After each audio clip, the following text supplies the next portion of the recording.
The last 48 hours in the UFC have been absolutely crazy. You're in for a treat with this video. My name is Nate, and I'm new to all this, but I've been a fan of the UFC for years, and I watch it every single weekend, and I'm here to bring you the best UFC content. Let's jump straight into the biggest story, which is the new lightweight title picture, because the division is in a strange spot right now, with the undisputed champ taking time off, and on X he said this: "I won't be fighting in the first quarter of next year. I'm going through a difficult moment in my personal life.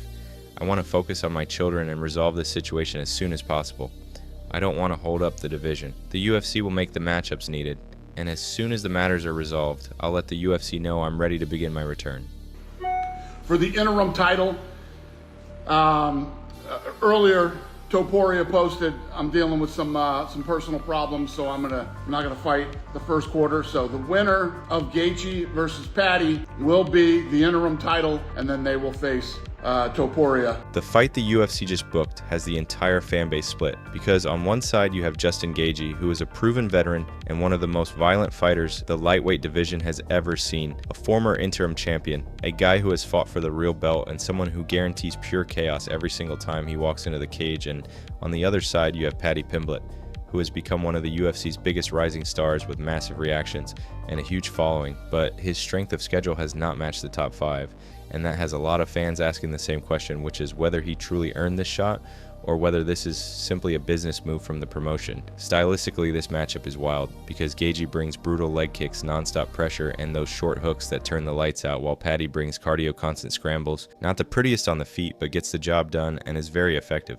And if this fight hits the mat, he can take your back and chase submissions all day long. So the real question going into this one is whether Paddy can survive the early storm, or whether Gaethje breaks him down before the grappling even has a chance to matter. This is exactly the type of matchup the UFC loves, because if Paddy wins, they get a young marketable champion who can headline for years.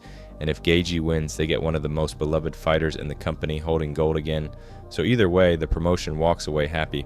But that does not mean the rest of the division feels the same way. Arman Tsarukyan has been extremely vocal, because he has been grinding through tough matchups, earning big wins, and building a resume that normally leads straight to a title shot. And when he saw the interim belt get announced without his name involved, he made it very clear he was not impressed, because he believes rankings and actual performances should matter more than hype. And a lot of hardcore fans agree, since he has been fighting killers and working his way up the slow hard way, only to get skipped when it mattered most. So now every time the interim belt comes up, Tsarukyan's name comes up with it, and that creates a huge storyline moving forward. O'Malley and Song Yadong. The next story we have is Sean O'Malley is coming back to fight Song Yadong. Song Yadong, guys. He needs to win this, okay? This could be the end of his career. Like if he loses this, what if he loses the next one? That's 4 in a row, you know? So Sean really needs this win. And Song Yadong is a really good fighter, so it's not just like a easy fight for Sean. Sean could easily lose this fight. Kayla Harrison and Amanda Nunes for the bantamweight title. That's a badass fight, you know.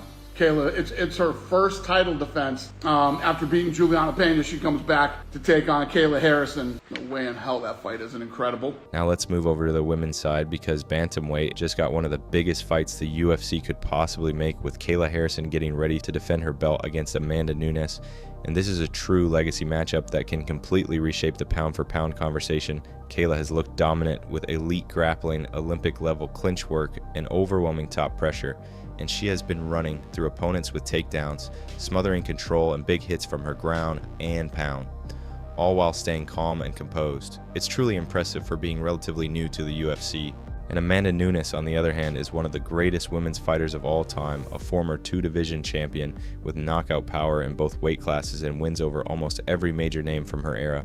And even though it looked like she was done, she is now back and going straight for gold again. If Kayla wins, she gets to say she beat the legend and proves she is a new standard at bantamweight. And if Nunes wins another title, she pushes her GOAT status even higher. And stylistically, this fight is fascinating, because Kayla wants to close the distance, grab hold of you, and wrestle, while Nunes wants to stay long, use her jab, her kicks, and her power shots. And over 5 rounds, cardio and fight IQ are going to play massive roles in who walks away with the belt. But yeah, guys, I do hope you enjoy that video. I'm going to be doing a lot of videos of UFC news, and even breakdown videos going into specific fighters and the psychology of a fighter. Like, there's going to be a lot of different videos. So if you stayed this long, you know, I really appreciate it. And yeah, any sub is highly appreciated, guys.